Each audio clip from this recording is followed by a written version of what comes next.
in my industry has a CFP, like a certified financial planner, I'm not taking any more tests. I'm done.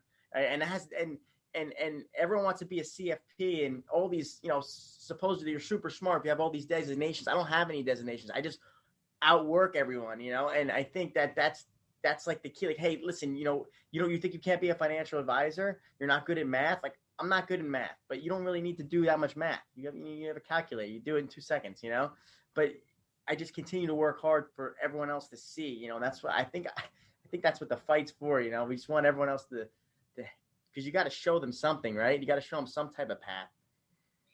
Yeah, I find now that it's kind of like people ask me why I used to fight, and I was like, I was angry. I was pissed off. I had internal beliefs that I then created that anger. And then I learned to love myself because I got punched in the face a bunch, and I punched other people, and I made some money at it. And I was like, wow, I don't need to get punched in the face anymore. I can love myself now. This is fun.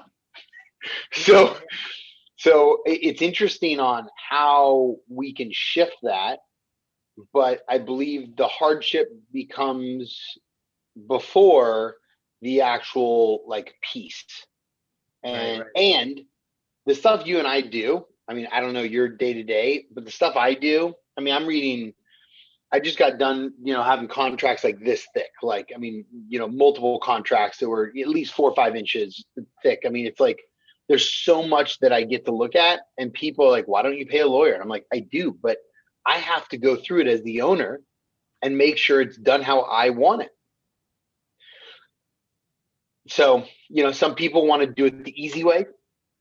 I get to do it, make it a little bit harder. But at the end of the day, I learned how to build a business when I was younger. And today I get to operate it and run and have fun. So, bro, I absolutely love what you're up to. Tell me more. Give me more advice. Like, what advice would you give kids? What advice would you give parents? What would you do?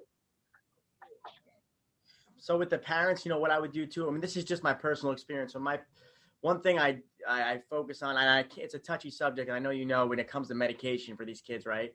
It's a very, it's very touchy. You never know what, and I can't give advice. I'm not a psychologist. I was a psych major, but I'm nowhere near a psychologist. But I've been through it, right? I know what it feels like to, hey, here's a different pill. And I would always, my mom and dad, and I know a lot of parents are going through this. They just want to help their kids no matter what. And they will literally do anything, right? And my parents did anything. They brought me to every psychologist in every state, looking up the best therapist. They would bring me in, they would be like, Jordan, why are you running away from home? Why do you run into the woods and not come out? Why? And I would just say things like, I want my ears pierced, right? And then I would go home, my parents would get my ears pierced, right? And I would get my ears pierced, or I'd dye my hair, whatever. I would just make things up because I was just so crazy and angry at the time. I didn't know what I was running from, but they would always bring me home with a new medication to take. And I would always be like, my parents would make me take this medication. And some of them would zonk me out. Some would make me not feel right. I would feel so different. And I remember and now I'm 31 years old. To this day, I'm terrified. I won't even take an Advil. And I know it's an Advil, but I think it's going to do something to me. And it's this weird problem I have. Forever I've had this. And because I was always getting this new pill. And I would say before, and then eventually what happened was my parents stopped giving me these pills because every time I went to a doctor, they kept giving me a new pill. And I was really losing my mind. And I would say, for that situation, when you're trying to help your kids when it comes to the medication, and there's medication that works for certain situations for sure, but I would say let's just see what it is first before you just jump to the medication. Let's just wait, let's just see how they're progressing. Let's just see a little bit, more. And it's my parents jumped right to it, and I think it messed with me a lot with how I felt about myself for a couple of years, I think it was through 4th grade, through 7th grade, through 8th grade. I mean, I would go to the bus stop and I would hold all the pills in my mouth and spit them out, just to skip them so I wouldn't feel the way the pills were making me feel. But maybe that was taking away my obsession I have, right? And it was a good obsession. I just had to put it in the right direction. So that's why I feel maybe with the medication, I would, some advice to the parents, I would say, let's focus on building. Let's talk to someone, maybe someone like me, right? Can talk to your kid or someone can, let's bring up let's bring up something that maybe your son or daughter's struggling with, and let's talk about it and see if we can get through it that way. And let's build their confidence that way before we go to let's give them medication and just suppress it, right? Or whatever it's going to do. So I would just say, for the parents, focus on, don't be so quick to give them the medication, and I'm not saying don't do it, but don't be so quick. Let's feel them out of it. Maybe their gifts are trying to pour out of them and the medication is like sticking it back into them. Like, don't come out. Like maybe that's happening. So for me, I think I wish my parents just didn't do that. And, I wish my parents kind of let me not really, it was tough because when you keep going to see a therapist and a psychologist as a kid, I don't know if you went through this, but you start thinking something's wrong with you, right? Because you're young, you don't know why you're doing it.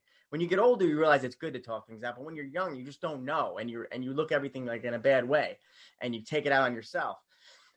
So I think like sometimes even when you go see a therapist, I think maybe instead of seeing a therapist, let's go see someone like if there's I don't know if there's more guys like me out there that are maybe can relate to the kids that I'm speaking about, and maybe like don't see them. Let's talk to somebody, or maybe it is them, but they have a different approach, like a different, more of like a relatable approach, not a as a doctor approach. And I think that would help the kids, kind of transition better from going to see that person and transitioning back into life, being a confident person. Yeah, I'm with you on the medication side of it. My parents actually, we went to doctors and all that stuff, and I never pushed medication. I mean, there's like a couple times listen, I can't push it or educate anybody on because I'm not a doctor. My brother's a psychiatrist, and he's found that it's very helpful and very, very, very unique things. He works on a lot of other things, breath work, concentration, like it's the mind refocusing. I find when I've heard experiences that people, once they get on meds, they then stay on meds or they need meds for the rest of their life to operate. So I don't personally take meds for it, but it doesn't mean that it's not challenging. So to read stuff today, people might see whatever image, but to read stuff is the most challenging thing ever for me. And it's pretty interesting how I overcome that, how I focus. If it never gets better, it is what it is. But I'm blessed with the things I do have. And I don't concentrate on things that I don't have. Right. And it's good that you work through that. Like I know what you mean. Like it's like when I had to pass all these exams to be an advisor, I hated reading it. It was like a book this big, and I rewrote that book for a year. I just rewrote the book. It was the most boring thing I ever did in my life. Just rewrote it. But I knew like people take medication, do that stuff. They take Adderall, whatever it is, to focus and do that stuff. And I really didn't want to do it, but I had to like sit there. And I had to change where I was sitting in the room. That would like help me. Like I would sit on my bed, then I would sit at my desk, then I would go all the way to my basement and sit there. I had to change the scenery so I can focus, and I had to do different things like that to be able to sit there and keep doing it. So like, I think I avoided like, if a situation where, hey, take this medication, it would help you. I just changed where I sat, I figured out that way. But there's so many different things that will help you. I'm with you 100%. I want to do something in person at some point. I'd love to have you come to one of our schools. I'd love to talk to you about what we're doing with schools and people's names on them, because what you're doing and your personality, the finance side, the real estate side, everything, I absolutely love it. And, I'd love to connect at some point. Definitely. If I can get up, there's crazy snow I've heard that's coming in this weekend. I come to Florida a lot. I love Florida. I'm in Fort Lauderdale a lot. In Miami, I try to get out a lot with my wife. Yeah. When? I don't know. I have to start like I have to start bringing up to my wife now, and then I slowly can get out the door. If I gotta like do it in like, I gotta say it, then let it sink in for a day, before she starts.